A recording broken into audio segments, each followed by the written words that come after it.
Hello. Welcome to the Study Group SE. This is our Wednesday book club. Today, we are covering Chapter 4 of How to Have Impossible Conversations. Let me make this clearer. How to Have Impossible Conversations by Doctors Peter Boghossian and James Lindsay.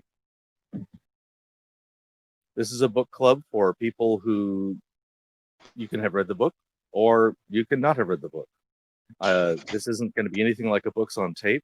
Mostly this is a summary prepared by Gigi and myself that we will present to you with audience interaction.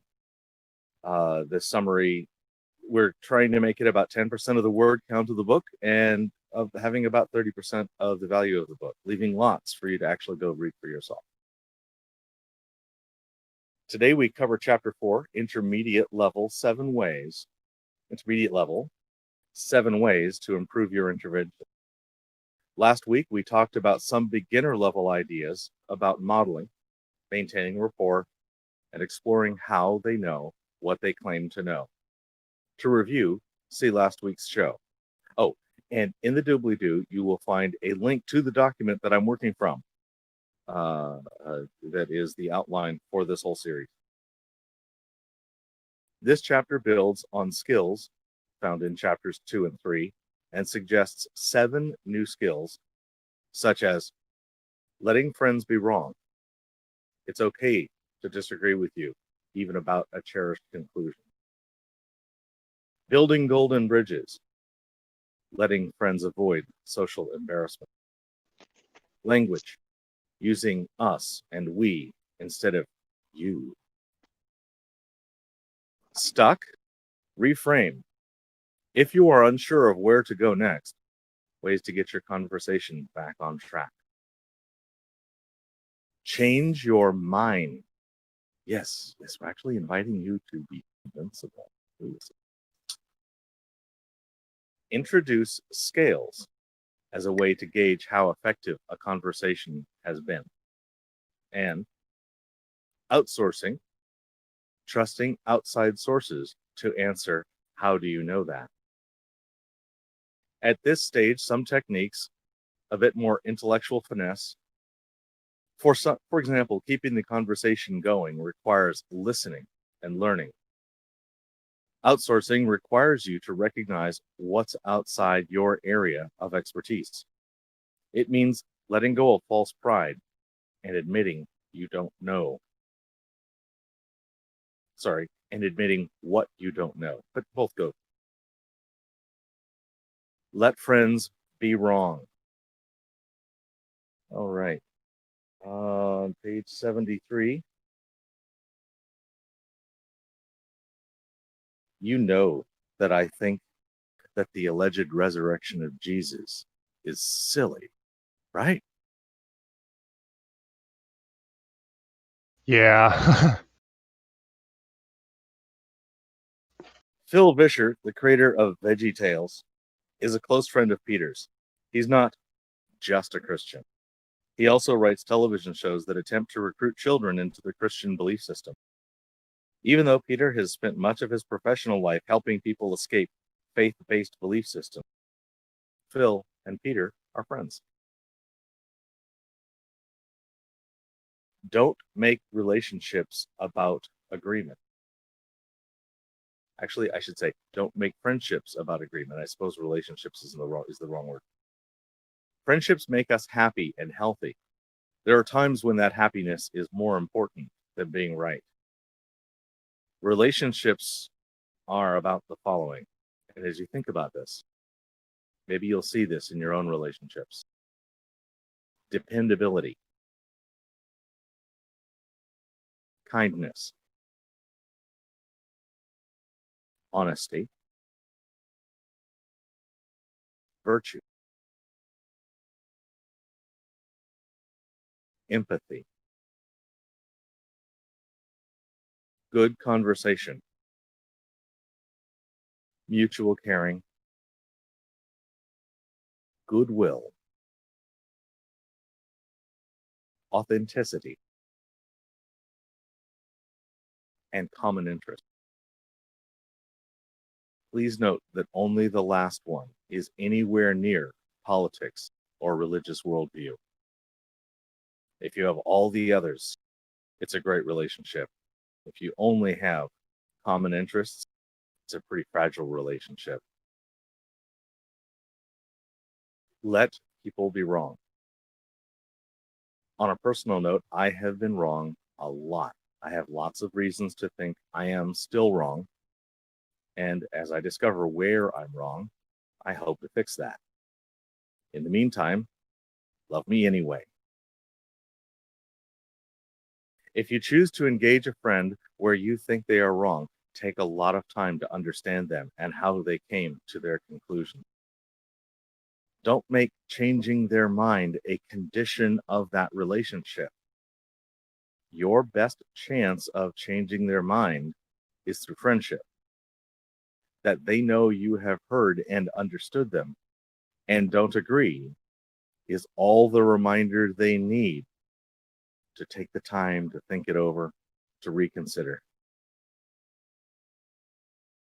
How to let people be wrong. I hear you. And other active listening is good. Arguing is not good for friendship or belief revision. Take any and all blame for misunderstanding on yourself. Say, I don't understand. Don't say, you're not making any sense. If your friend has a belief that is a deal breaker, approach privately. If there's something where it really matters to you, remove the aspect of other people are looking over their shoulder so that they're not just talking to you and them.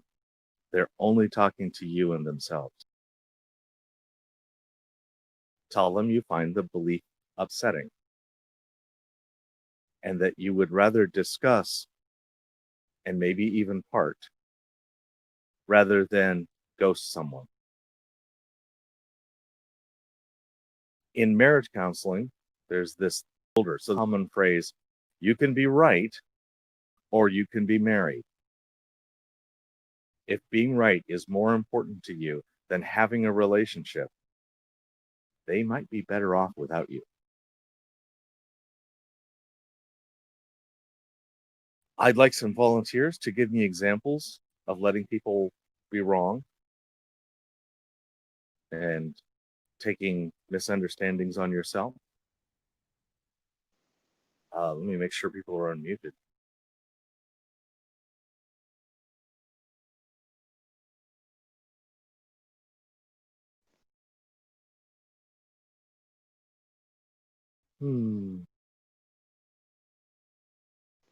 All right, so yes, go ahead. Yes, Paul? Try and get the hang of the push to talk. It only seems to work for a second. And then...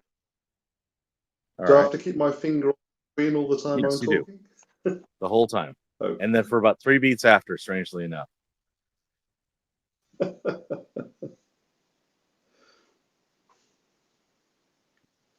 Okay, so which section do you want me to do? I want you to give me a role play, give me an example of allowing someone to be wrong. If you like, I'll feed you a line. There's a dome above our head. I'm not sure how high, probably less than 100 kilometers. And the sun and the moon are inside that dome. That's a fascinating idea. How did you determine that? Thank you. Thank you. That's good. Paul, for you, what would be an example of a belief I could have that would be a deal breaker with you? I know that's a personal question, but you can make one up if it's not real. An idea that you have that would be a deal breaker. I guess an idea that violence is the solution to the world's problems would probably be something that would be a deal breaker for me. I had someone argue that if someone shows that they do not respect life, they should have their life terminated by whomever was closest in the way that was most similar to how they disrespected life. And his example was Actually, in a slaughterhouse, if you killed a cow, the nearest human should go kill you with the tool you killed the cow with. Yeah, that would be a deal breaker for me too. I don't really care what you believe, but damn do I care about what you do. And if you want some, no. That's a total lie. Okay. Next section. Oh yeah, go ahead. Another example? Okay. I had a conversation with someone just recently who said that a benign dictatorship where one person made all the decisions would be the only way that you could have harmony on Earth. And I thought that was an interesting one because it wasn't as easy to destroy as I'd initially thought. Interesting. Yeah, I know, and I value freedom and independence. So that was a deal breaker for me. It was very difficult for me to remain very neutral on that one. Wow. Yeah, I don't think that's very much harmony because I think that's disharmony for 7 billion minus 1. Yes. And I'm reminded of the play Hamilton, the King George messages. Anyway, just popular reference. Okay, any other examples from anybody? And I have 7 sections to go through, so I don't need a lot.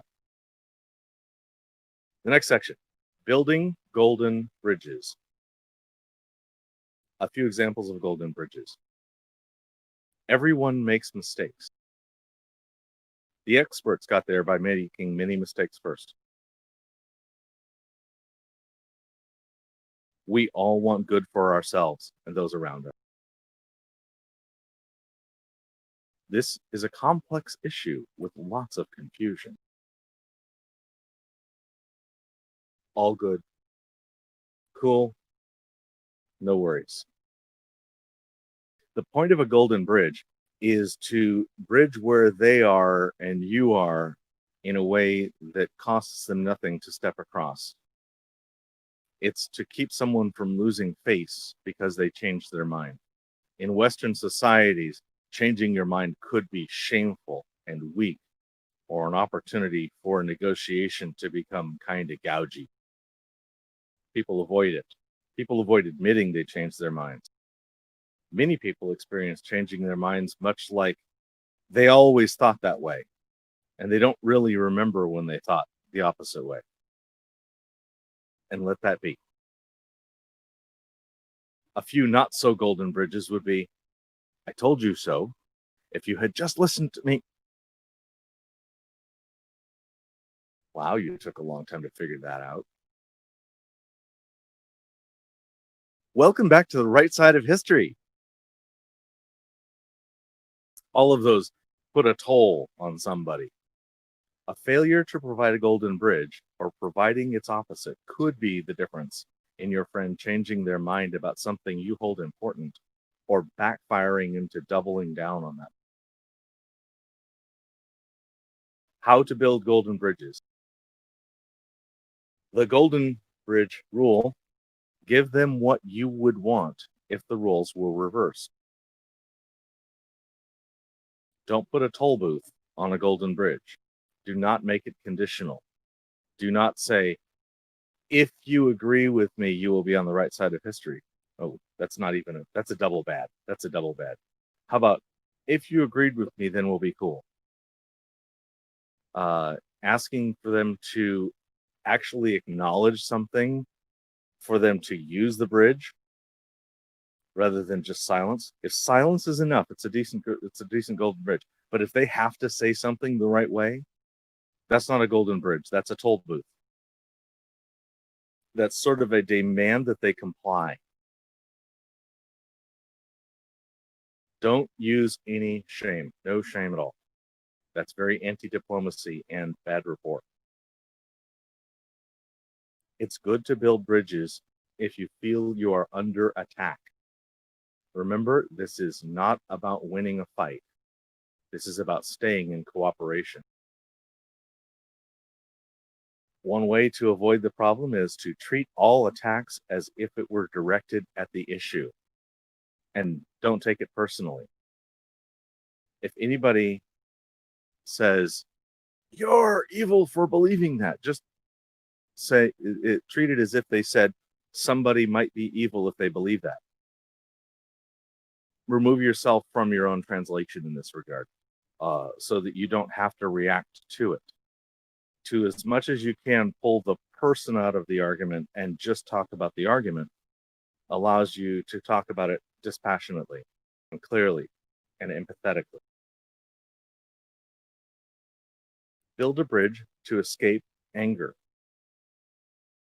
A bridge could be just pithy.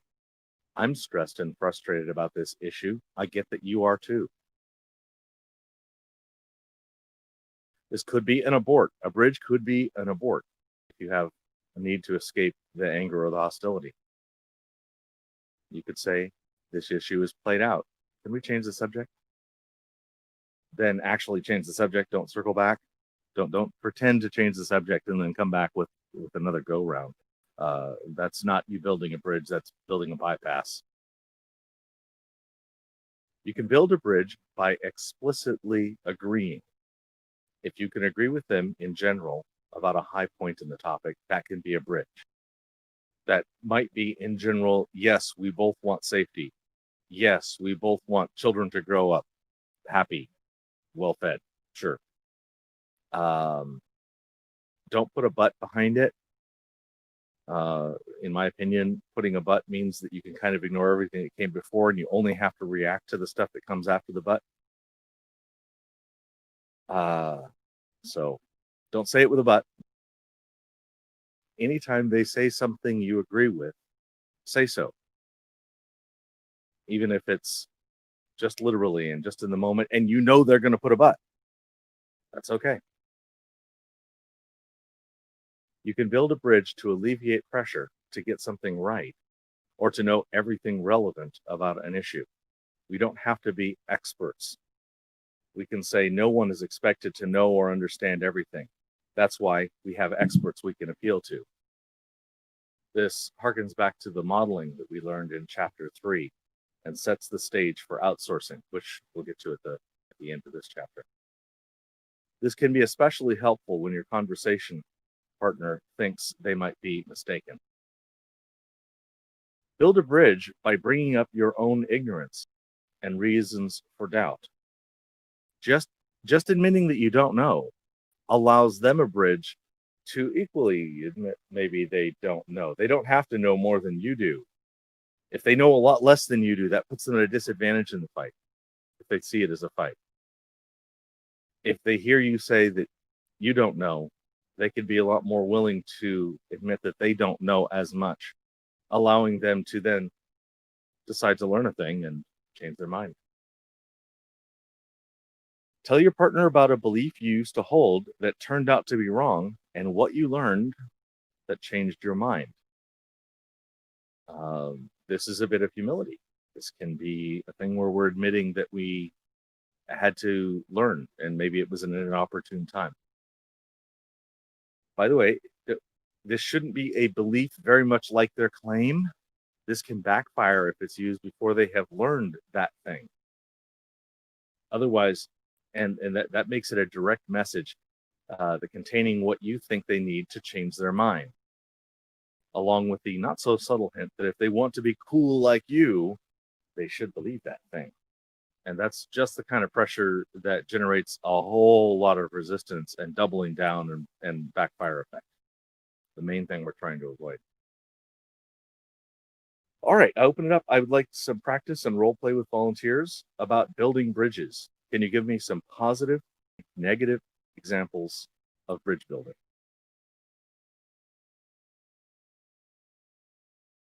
Anybody have any bridges in their head?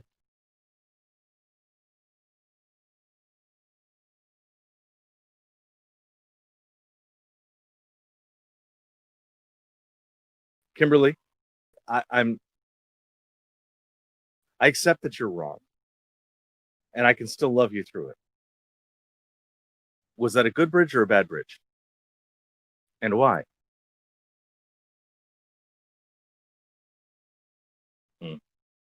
Somewhat of a bad bridge, I would think. Okay, and so why is it a bad bridge? The beginning statement was enforcing negativity, and that what they were saying was more likely to be, doubling down or digging their heels in because you just called them out. Yeah, definitely. Can you give me an example of that same, a good bridge under those conditions? Malty or anybody?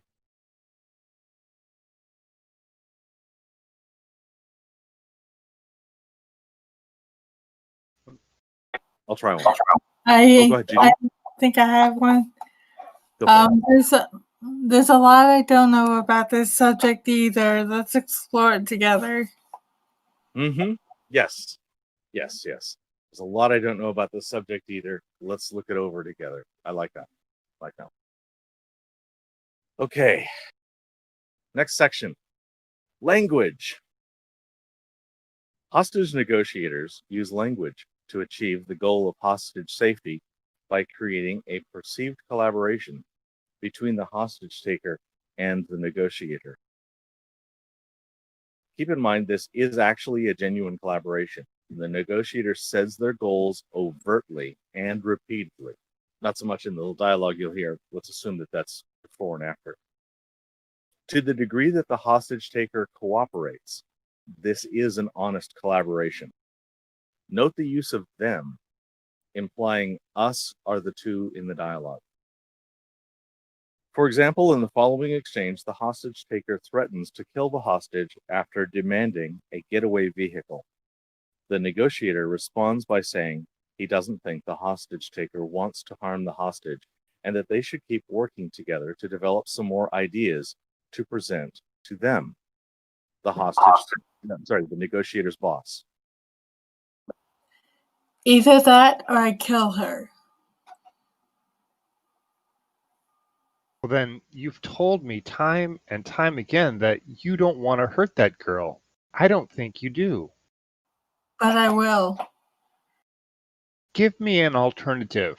Give me something else that I can present to them. The negotiator in this case was able to form a relationship of we are in this together with the hostage taker. A sense that they were working together against them, the officer's superiors. The negotiator used specific language to shape perception in a way that ultimately produced a good outcome.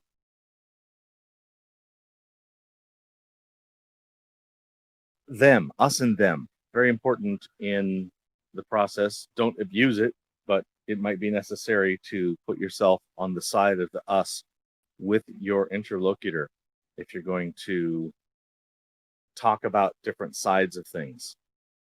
And you might not think you're on the same side as your interlocutor, so just keep going to a larger and larger group until there is something that includes the two of you. It again might be all people want good for themselves and the people around them. And if you share that in common, that might be enough. Depersonalize. Say that belief or that statement, that claim, not your belief, statement, claim. The very idea of saying your, the possessive or the individual, tends to bring up resistance, defensiveness. Defensiveness is the word. Avoid it mostly where tying something to them in terms of possession or affiliation. You dirty Democrat, you. Democrat's dirty. Small, effective ways to change language. Use collaboration terms. Collaboration terms. I'm going to say that well. That's we and us, not you and me and I. Use neutral language. That and ones are better than you and yours. Bill believes that social support programs are good is way better than Bill is a socialist. We want to avoid labels, especially labels that involve wedge issues, that involve wedge issues. I will say all the words. Better to doubt rather than disagree. I don't believe that, or I don't know that that's true, are very different amounts of pushback. Volunteers, please practice role play for collaborative and anti-collaborative language. Can you give me an example of collaborative language? How could we work together to find out if that was true? Yes, we could work together. Could you have an example of collaborative? I'm kidding.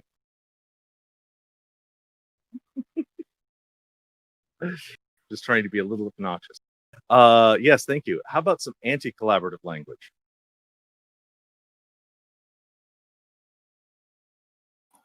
Your belief is ridiculous. My belief is ridiculous. Yes, that's a twofer. It's not only my belief, it's also ridiculous. Excellent. Negative 2 points for 4 at least, no doubt. Okay. Can any of you come up with reasons why you should give me collaborative language?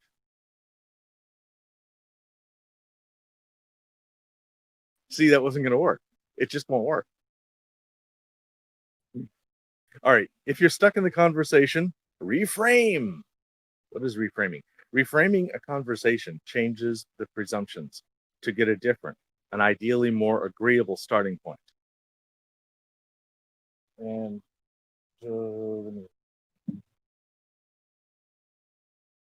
here's an example. Peter and his wife were absolutely overwhelmed with work and life commitment. It also happened that their daughter had an unexpected day off from school. Here's a snippet of conversation at a time when both were stressed and tired. I can take her with me to run errands. That's an unappealing way to say that.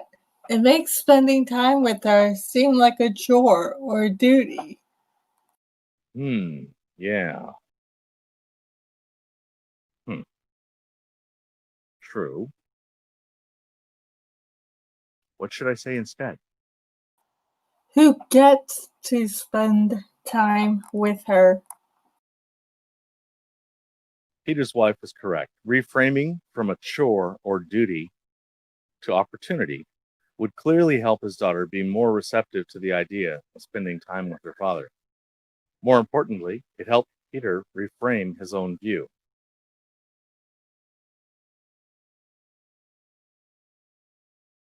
One way to reframe, like in the example, is to turn a negative into a positive. Another way is to focus on common goals. Another is to shift from ideal to utility. Many times people they will have a rule-based morality. This is good because I always know it was good, and we should always lean in this direction. Things like that. So rule-based morality as opposed to the actual effect of the situation. And so that's what I mean, shifting from ideal to utility. Focusing on traits or identities we have in common is called superordinate identities. That's what I was talking about when I was saying go to a larger and larger group until you actually both fit in the group, and then you can have a we and us. We might both be parents. We might be both Americans or humans or apes, or even just people who want good for ourselves and those around us. How to reframe when stuck? Many wedge issues are about a clash of value. You can reframe this as a balance between competing needs. Not that one value has to win over against another. It might be that we have to look at the balance of two values and where do we have to give up a little on this one to get a lot of this one. Focus on the goals of agreement and not on the differences in implementation. That's a rabbit hole you might never get back out of. May I have some role play for reframing? Anybody have some reframing examples?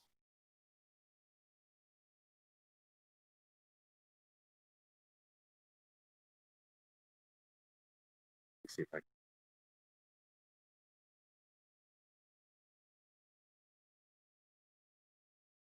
This isn't a requirement that you speak up and do role play. This is an invitation for you to participate. A little too on the nose? I don't know. Okay. Next section. Change your mind. Be convincible. If you are convinced by something, or even shifted in your confidence, report that. It is rare, but it can happen that your interlocutor will change their mind on the spot. I'd say it's between 2 and 5% of the time if that happens. This is the mega jackpot on rapport points for either side and for both sides. If anybody actually changes their mind in a conversation, that's the one they're going to remember for 2020. I mean, that's just awesome. It's amazing. So it's going to be serious. If I propose a hypothetical situation, yes. A hypothetical situation, I think for the last role play, so I don't mind going back to that. Role play for reframing.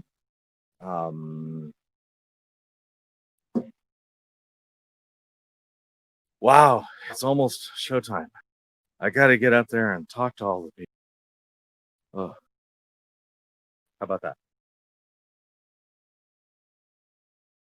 Can somebody reframe that for me into a positive?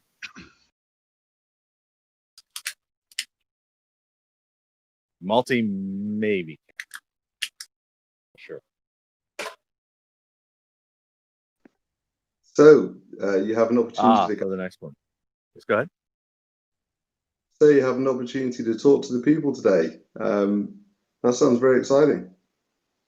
Yeah, actually, I'm very excited about it. I'm very happy about this. This is my favorite hobby right now. Thank you for that.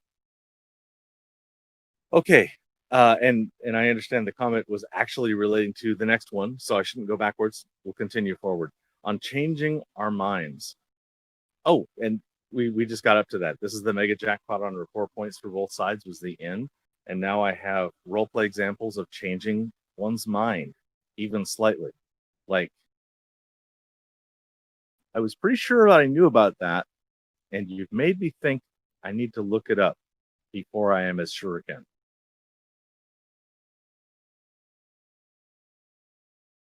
Any others? Hold on. I kind of have a feeling that I might be trying to inflate my position. Let me double check that and get back to you with some actual facts. Very, very good. Yes, it's totally good to give yourself homework in an SE. Any other examples of mind change? Go ahead. Rick. Maybe I kind of want this idea to be true. Oh, yeah. Admit a bias going in. Nice. Okay. All right. Introduce scales. I think we're on number 6 out of 7. The number's not important. Singers and musicians in the room. Sorry, that's not what we mean. We don't mean your scales. We mean scales of 10 or scales of 100 or scales between strongly agree and strongly disagree or those kinds of things. By using a 10 scale or a 100 scale, we have a description that can be compared against later if there's any shift in confidence. I personally don't care whether the scale shows up as a number like this. We on this show tend to use a scale of 100 for the convenience of our little thermometer bot that throws that graphic at the bottom. But other than that, we don't really care what the scale is. Boom, pop.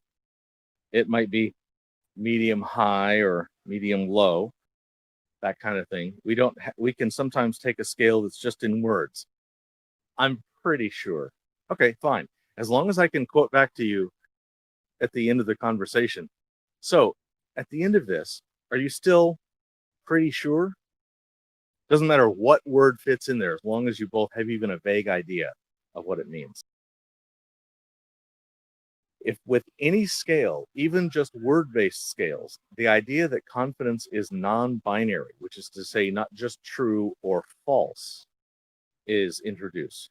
If the interlocutors firmly thinking in true-false, they will usually report a 0% or 100% or a 1 or 10 or something like that. And where they have faith stacked on whatever their evidence is, they will usually consider faith worth adding on 100%. So if their evidence is 30%, they will report a number over 100% when they do the calculation in their head. Sometimes they'll say 101, 110, 200%, 1,000%. I've actually heard people honestly say 1,000%, which that's not how probability math works in my head, but maybe they've got their own method. Scales can also be used with hyperbolic claims to get proportion. So without stating any of the wedge claims, so let's say my interlocutor says, this moderately extreme position is the best or worst thing ever. And then I say, and then I pick a really extreme position along that same axis.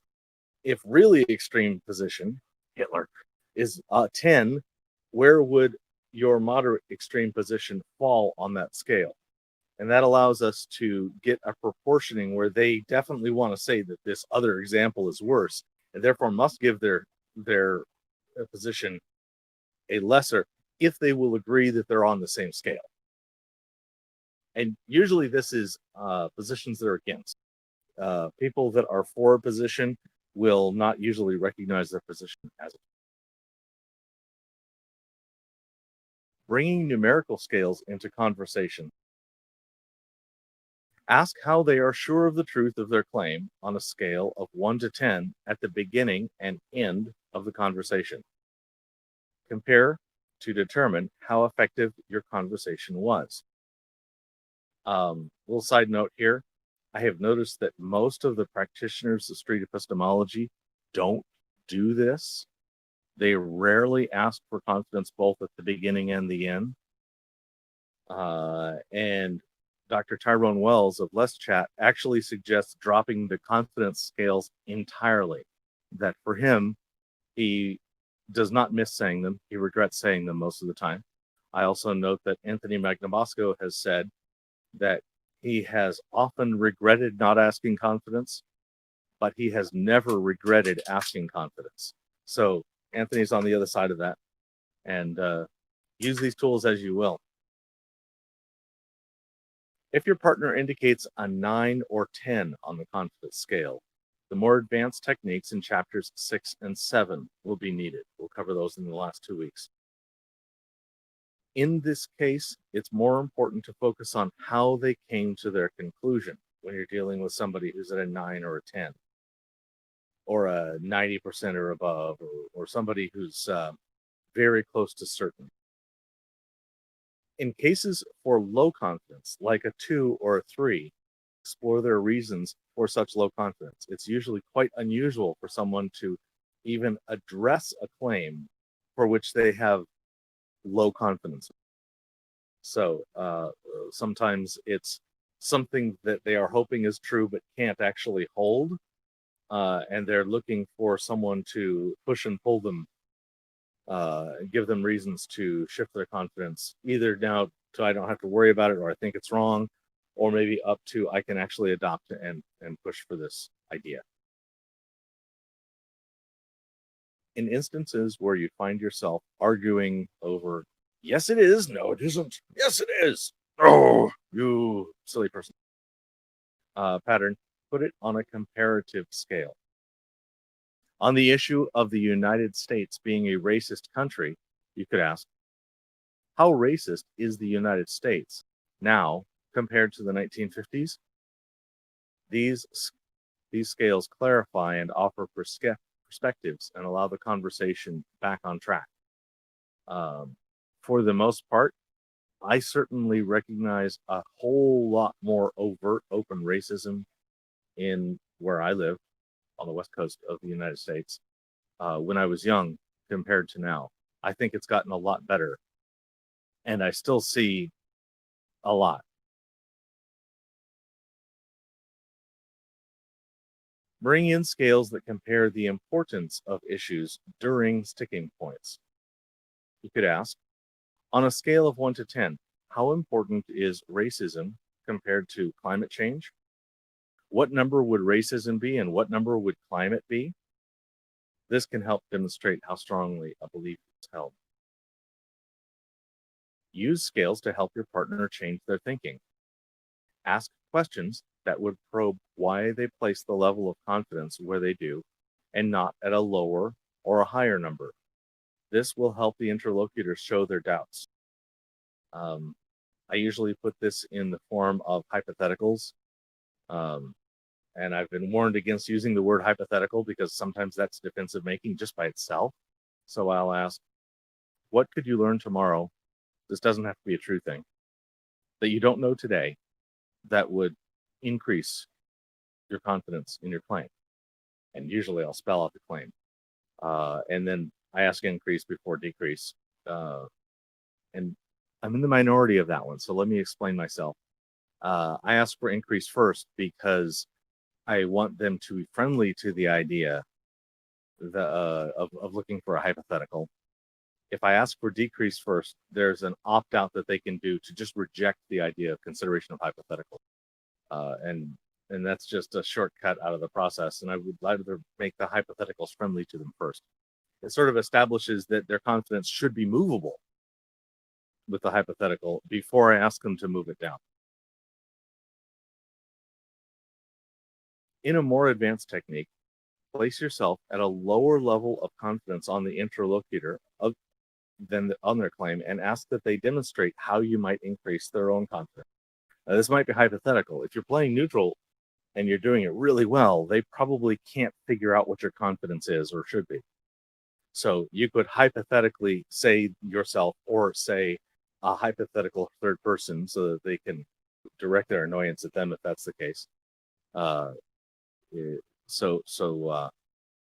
You could say, I might say, oh, all right, Malty, you're 90% sure that you exist, but Gigi over there is only 60% sure. How could you compel her to think more that you exist and aren't just a brain in a vat?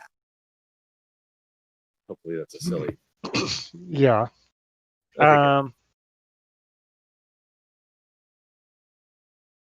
You're welcome to speak. Confidence. I don't really know. Okay. All right. By doing this, you're guiding them through the process they went through to arrive at their level of confidence in the claim. Now, of course, I just give you a claim that was philosophically very difficult to steel man, so no need to actually do that. Keep a log of exchanges and note what works in lowering confidence and what doesn't. Refine what works, discard what doesn't, and repeat often. I think this is especially important given local culture. I note how long I should speak and how fast I should speak is very different in California than with Ty in Knoxville, Tennessee, and with Anthony in Texas. But it's just right on for Reed in Hollywood. Even just those small regional differences with my own country, there's a big difference in how SE has to be done to be socially easy. Okay. Could I just chip in one thought? Yes, please. A lot. Your earlier comments about asking what would raise someone's confidence rather than what would reduce the confidence. And also... Yeah, I start with raising. Mm-hmm. And also the idea of role-playing someone who's slightly lower than them in the confidence, so asking what would raise it. I think the great strength in doing that, and I've copied you now, I do this almost every time, and I have noticed that it is more effective. Because what it does... Oh, good feedback. Thank you. Yeah, because what it does, and the other way doesn't, is it apart from the fact that it doesn't put them on the defensive because you're asking for positive things, it also helps you and them to understand what sorts of evidence they value. So if I said would get you from 60 to 90, if they said, well, If a well-known professor published an article on it, then you know that's the sort of evidence they value. So you don't waste your time talking about things that they don't value. So yeah, I think that's the reason why that seems to work so well. Thank you. Yeah, excellent. Thank you for that feedback. I haven't actually gotten very much feedback about whether that choice is effective for people. So thank you. Okay. Outsourcing. This is actually the 7th, and we're at 45 minutes. So hey, this is great. We're gonna finish well on time. Outsourcing is tapping into external sources of expertise, just like what you were saying with the hypothetical. It's easy to find experts on mundane topics like income taxes, but not so easy when it comes to moral issues.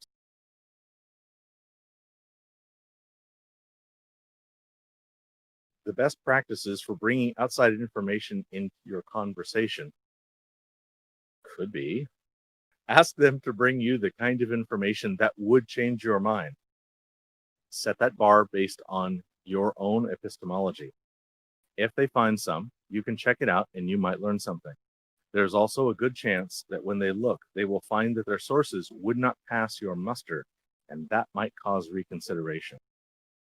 As long as you could give them examples of what kind of evidence you would accept to modify your position, they might be able to use that as a positive selection test to sort amongst their sources. And even though it's a little cherry-picked, you might actually be moved by some of it if it actually vets out. If you get stuck in a conversation, you might have to ask how a third party might make up their mind, given the reasons your interlocutor has given. So, I might ask you, Paul, how would Gigi know between your and my position that Malty is a seal? How could I think Malty is a fake seal, and you told me that you thought Malty was an actual seal, an actual pinniped with a hat, and I didn't believe you. How could Gigi choose between our position? Hopefully that's a ridiculous example, but Clearly, Paul, that's a harbor seal. The harbor seal, yes, indeed. Not a pinniped.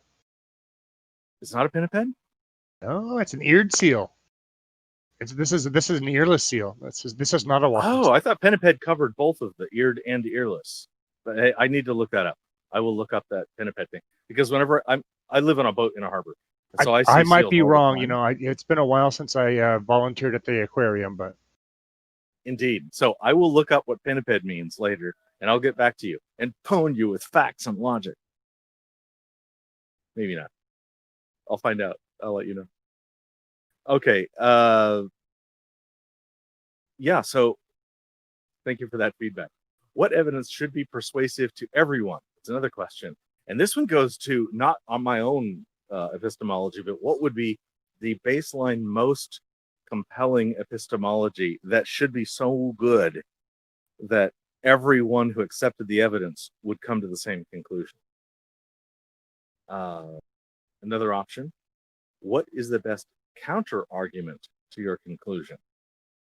If somebody's holding a position and they are unaware of any of the counter arguments, obviously you can pwn them with David Hume. But aside from that, it would be an indication that if they were to come across some of those counter arguments, they might be swayed a bit. So asking them to go look up the counter arguments, very useful. Could be very productive. And it's not you presenting the argument, so they don't just get to throw you out with trash. Outsourcing can mix with golden bridges. Setting aside the conclusion until preventing further research is a good model of critical thinking, plus gets the interlocutor off the hook for deciding whether to change their mind in front of you. So if a golden bridge can be, let's go look this up, like the pinniped thing. Either one of us had a golden bridge. We can be right or wrong about the ears on the pinniped. And neither one of us loses any face at all over it. Fantastic. Mm-hmm. It doesn't matter what the answer is. We both win. During outsourcing, the interlocutor may decide that no evidence would change their mind. If so, go to defeasors. Now we're talking about hypotheticals that could shift and finding out what sort of evidence they would take to move it. If it's not about evidence, if it's something completely based on faith or completely based on uh, axioms or presupposition, then we can go down the direction of what should modify axioms. When should we get rid of an axiom? If we find an axiom is false, if we find single counterexample to axiom is false, should we throw it out? If we find general counterexample to an axiom, should it be thrown out? Sometimes axioms are taken because an authority gave you one. So unless you question the authority, you can't question the axiom. Things like that. In the case that they decide that no evidence could change their mind, don't send them for homework for evidence. That would waste both of your time. Besides, they won't do it anyway. Won't matter. Outsourcing only works on testable predictions. If the claim is definitional only or moral only, skip outsourcing.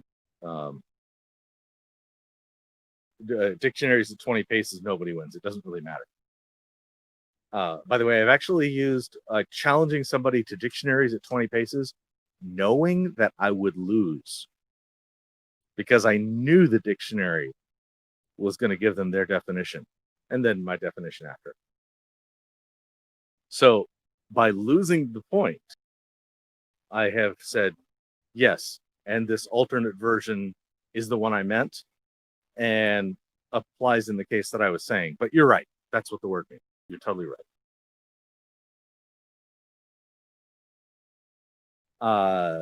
Trying to find moral authorities on things is very difficult because that's one of those utterly subjective kind of things. If they bring an obviously biased source, ask them how that source is authoritative. For some reason, William Lane Craig keeps popping up in my head. If you said, well, it's true because William Lane Craig says it's true, I would say, why is William Lane Craig smarter than Sean Carroll on the subject of time or something? If time is this outsourcing piece feels a lot less SE than I'm used to. It seems an awful lot more facts and ponage. So, maybe it works in Boghossian's environment, and in mine, I'm very not likely to lean into this. What are the best 3 experts against the opinion? That would be, what are the best arguments? But in this case, we're asking if they know about the best experts. And they might be able to say, well, in the case of determinism, free will, Sam Harris, he's got some shit arguments, but he's probably in that list. If they're even able to put up some people that could speak against their position, that gives a real good start. And it can help reveal unread library effect. To review, what unread library effect means is we know something because we heard somebody else conclude it, and then there was a book.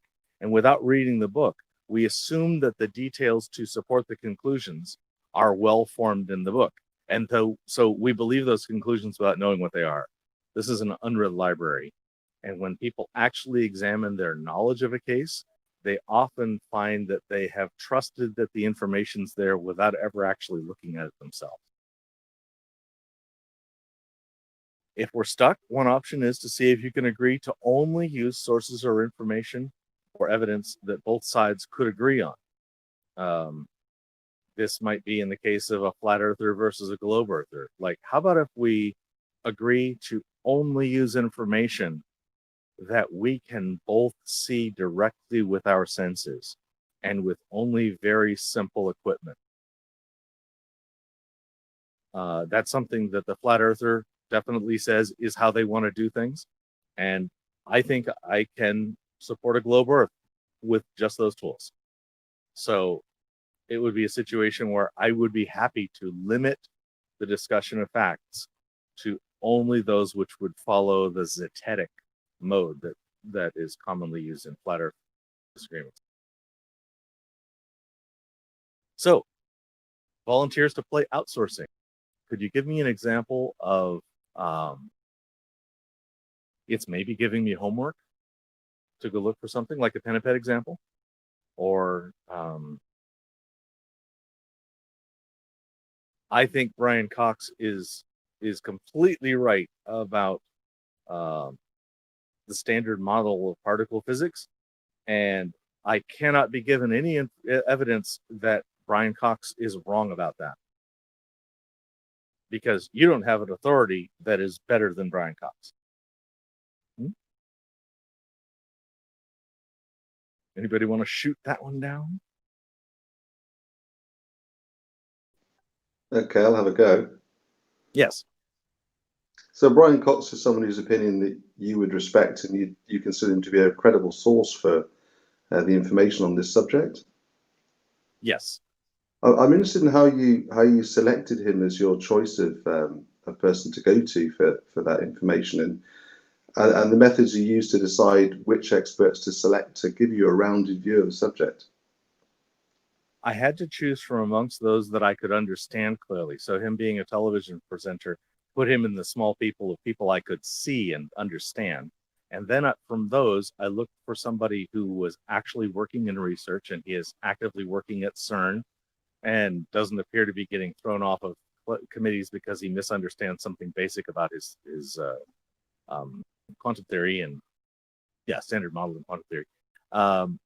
And he maintains a professorship at a university, and that would also lead me to think that if he's gotten it a lot wrong, he would lose that position, or at least need to change what he got wrong to what to right. So by the time it gets to me, it will have been well vetted.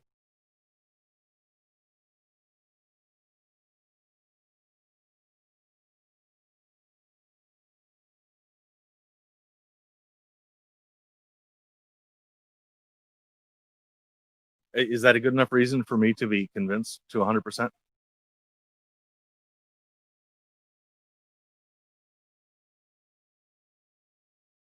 No, I hope not. No. I hope not. No. No. No, if I'm at 100% in that case, I think it's wrong. Go, Dervitic? I Yeah. probably Ed. No. Sorry. Maybe so. I would suggest to have you looked into critique on him as well. Mm-hmm. Critique on Brian Cox. Yes. Mm-hmm. What would you say like the biggest critique against his ideas are?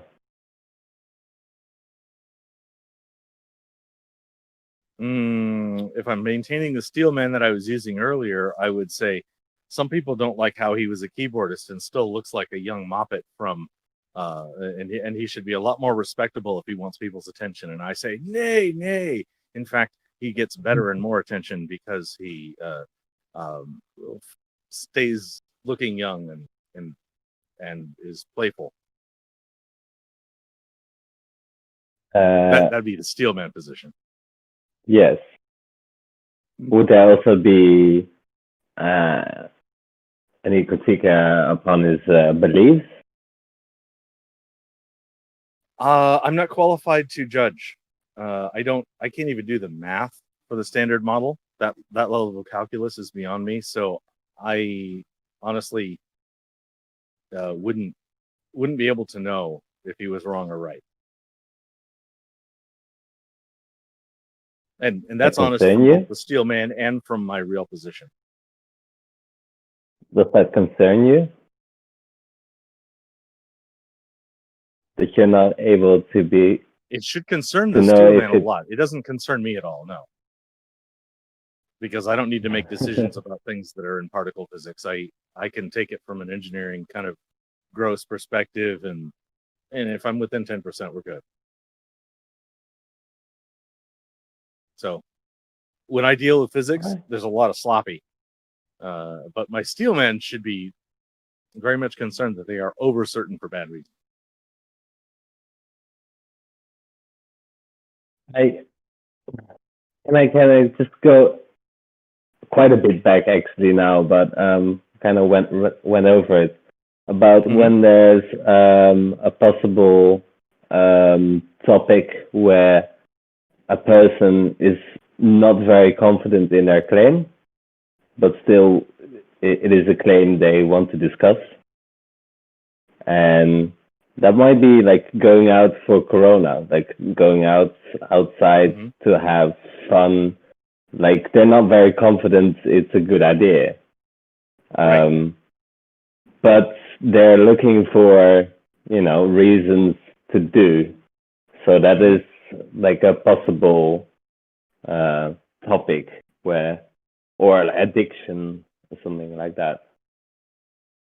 Where let me do the conclusion real fast, and then I'd like to revisit that idea immediately before we Cool. go. Yes. Okay. My conclusion is Socrates says it's better to be refuted than to refute.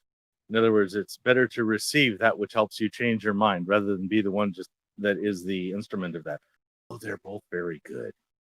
Many don't agree with Socrates about this. Many will get really annoyed if they get refuted. Some people take even an attempt to change their minds as a personal attack. Don't be surprised about that. And for yourself, be refutable.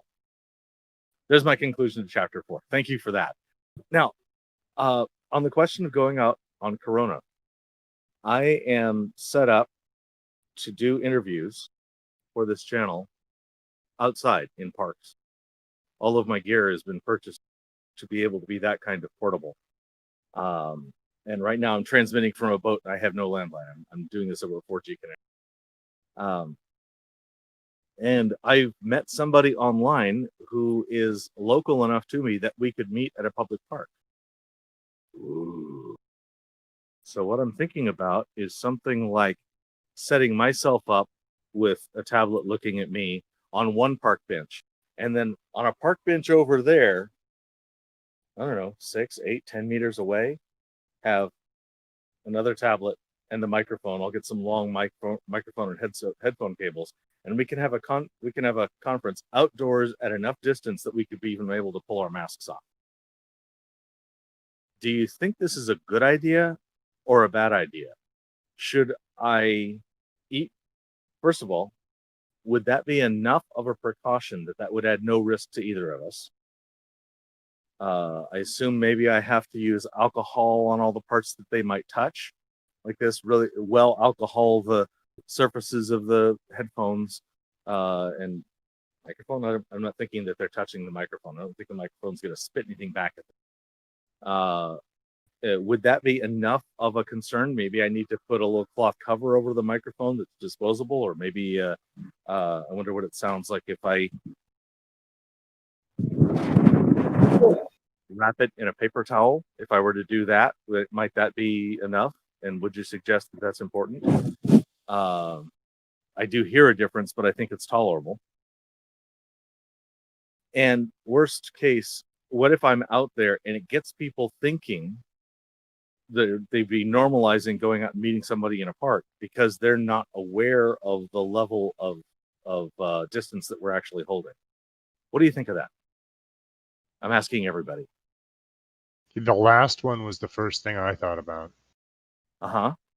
Normalization. Yeah. Okay. Do you think that normalization could be made up with enough if you show the context? If you show the precautions? I think so. You? No, Yeah. we. Collaborative. Sorry. If we show the precautions.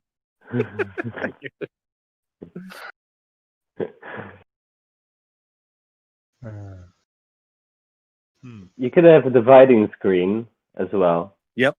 The dividing screen. Like that's good.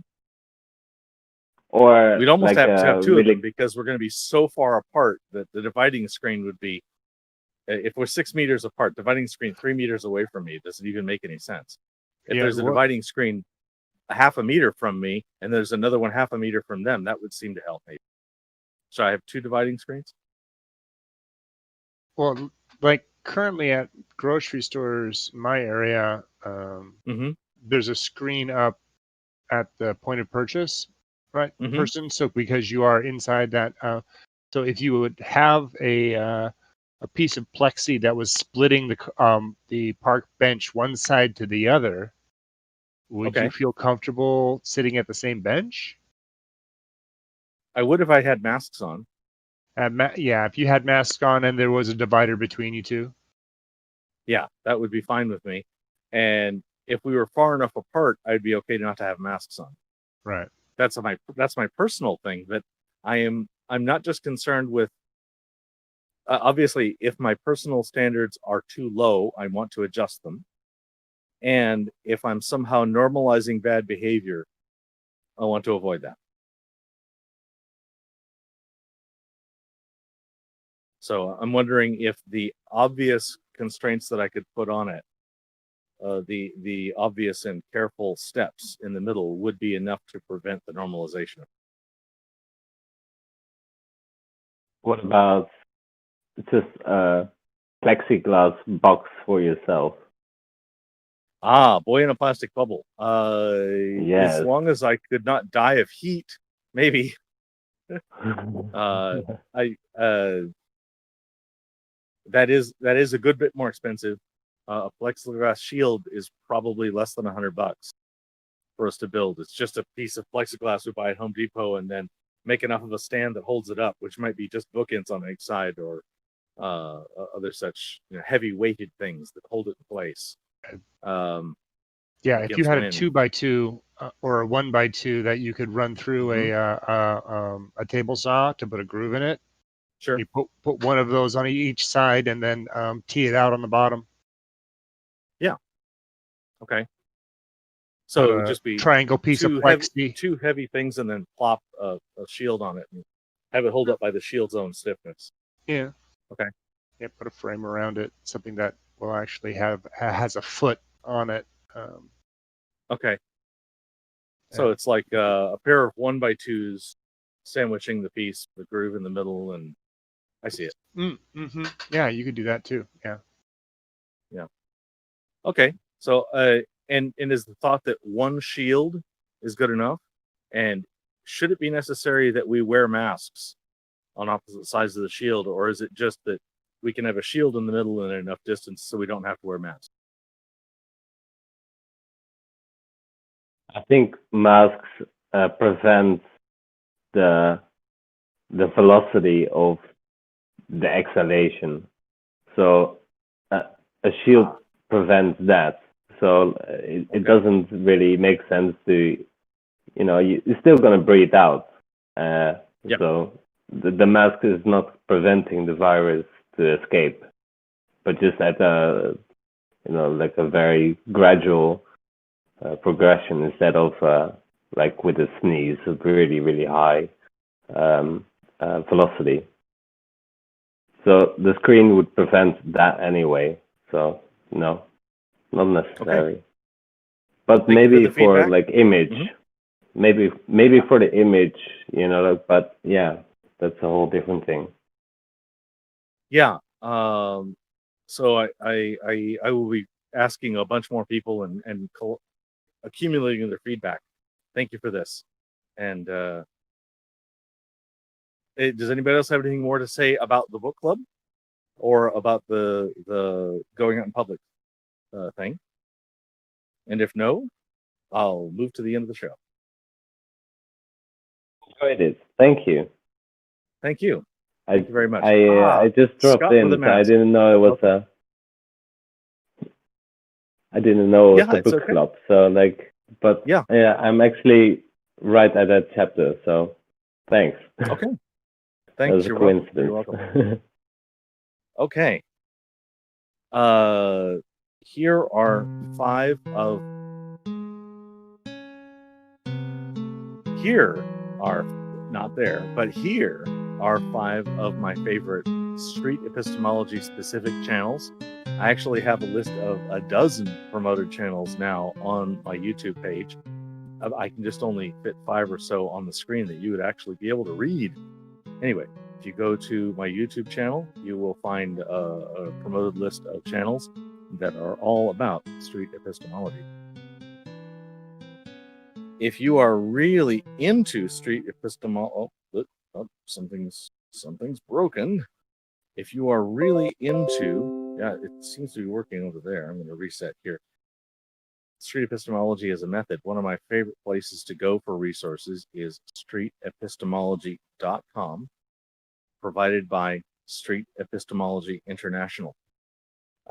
They have gathered together things written by the community in kind of a large wiki and other sort of curated form. And so it is one-stop shopping for everything you need, street epistemology.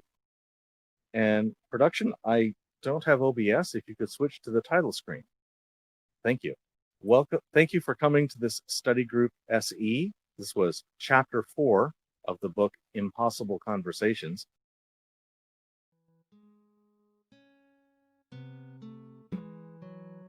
Reset. Okay, good. That reset. It's currently the book I'm using as a textbook, although we are developing other resources that I might switch to. Thank you for coming to this. If you'd like to be a guest on my show, I have 4 requirements: that you be articulate, that you be polite, that you be willing to show your face, and that what you share is either street epistemology or at least on the subject of street epistemology. And then I can fit you into my 8 different categories of shows. If that's the case, I look forward to hearing from you. Thank you very much.